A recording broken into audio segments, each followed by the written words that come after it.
श्री हरिवंश श्री राधा वल्लभ श्री हरिवंश।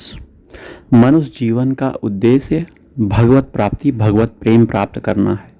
यदि आप इस उद्देश्य को अभी तक जान नहीं पाए हो तो अभी जान लो, क्योंकि समय नहीं है, समय बहुत कम बचा है आपके जीवन का।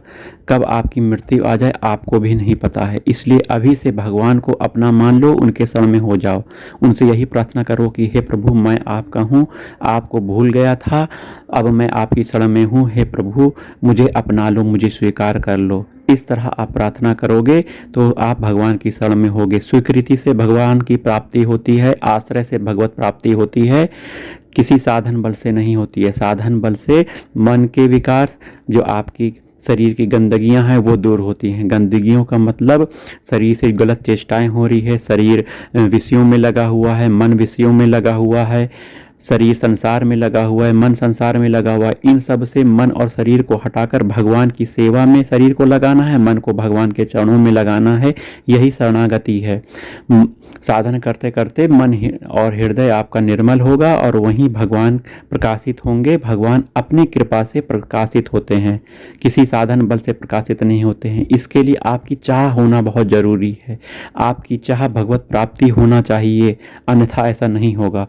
वहीं जो मनुष्य अपने कर्मों के अनुसार अंत गति प्राप्त करते हैं, उनके बारे में गीता में कहा गया है कि जो वास्तव में अपने कर्मों के अनुसार गति प्राप्त कर रहा है, उनकी गति ऊंची गति या नीची गति हो सकती है। यदि अच्छे कर्म हुए तो वह उच्च लोकों में जाएगा, ऊंची गति को प्राप्त होगा। वहीं कर्म खराब हुए तो वह निम्न गति निम्न लोकों में जाएगा।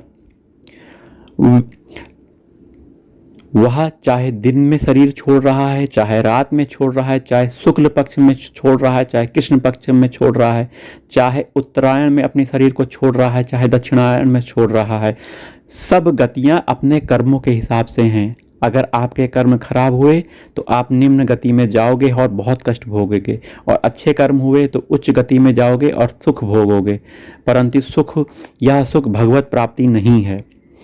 यहाँ पर यह बात जान लेना आप लोगों के लिए बहुत आवश्यक है कि जिस व्यक्ति का उद्देश्य परमात्मा प्राप्ति का है, परंतु उस व्यक्ति में सुख भोग की सूक्ष्म वासना अभी मिटी नहीं है, वे शरीर को छोड़कर ब्रह्मलोक में जाते हैं और ब्रह्मलोक के भोग को भोगने पर उनकी वह वासना वहाँ पे मिट जाती है, तो वे वहाँ मुक्त हो जाते हैं।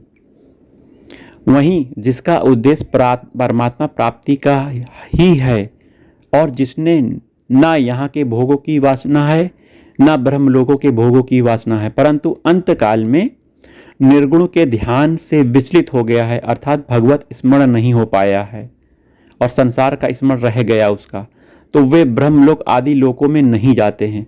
वे तो सीधे ही योगियों के कुल में जन्म लेते हैं, अर्थात जहाँ पूर्व जन्मकृत ध्यान रूप साधन ठीक तरह से हो सके, ऐसे योगी के कुल में वह जन्म लेता है और प्रारंभ से ही उसके संस्कार भगवत प्राप्ति के होने लग जाते हैं और अपना उद्देश्य वह प्रारंभ से ही भगवत प्राप्ति बना लेता है और साधन में जुट जाता है। अपने को भगवान का मानकर, उनके आश्रित होकर, भगवान का खूब भजन करके जब वह शरीर छोड़ता है तो वह भगवान की प्राप्ति करता है, वहाँ वह साधन करके मुक्त हो जाता है। वहीं आपके जो भी शुभ कर्म है, अशुभ कर्म है, उसके हिसाब से आपकी गति होगी।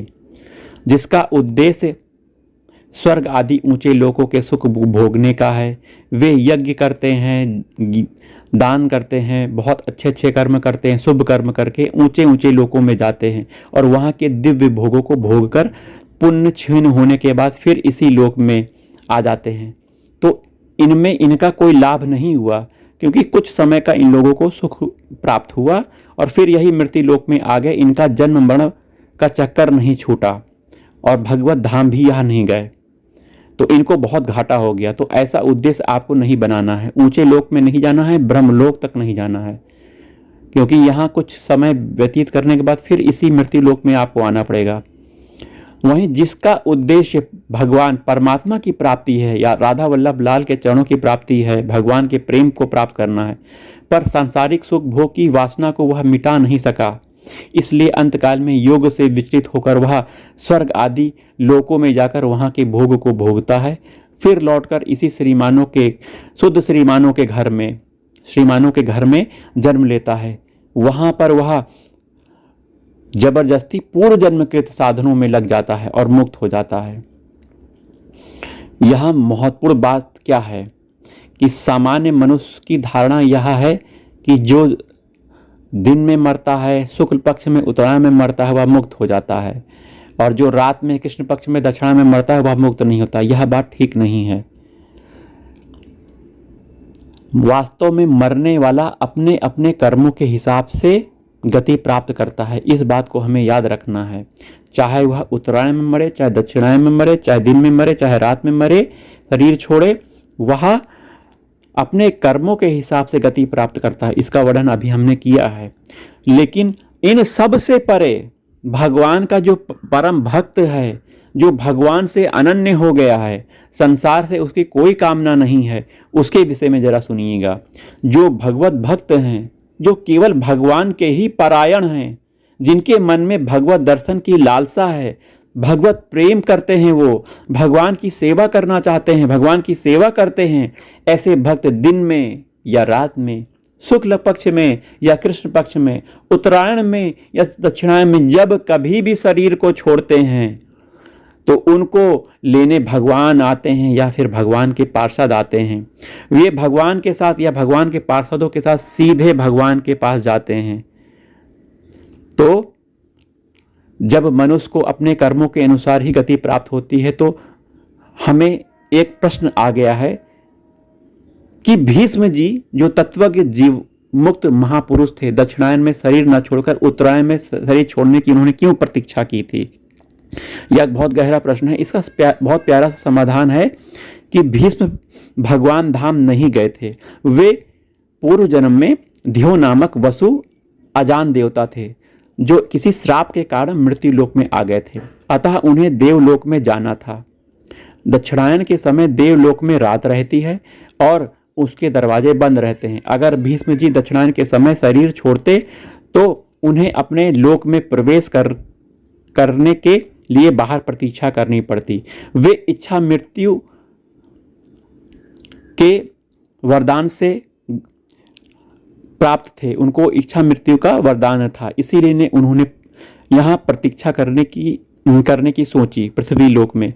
और उन्हें सबसे बड़ा लाभ यह हुआ कि भगवान श्री कृष्ण के उनको दर्शन होते रहे और भगवान का सत्संग भी प्राप्त होता रहा और सबका हित भी होता रहा। इसलिए उन्होंने दक्षिणायन में शरीर नहीं छोड़कर उत्तरायण में छोड़ा।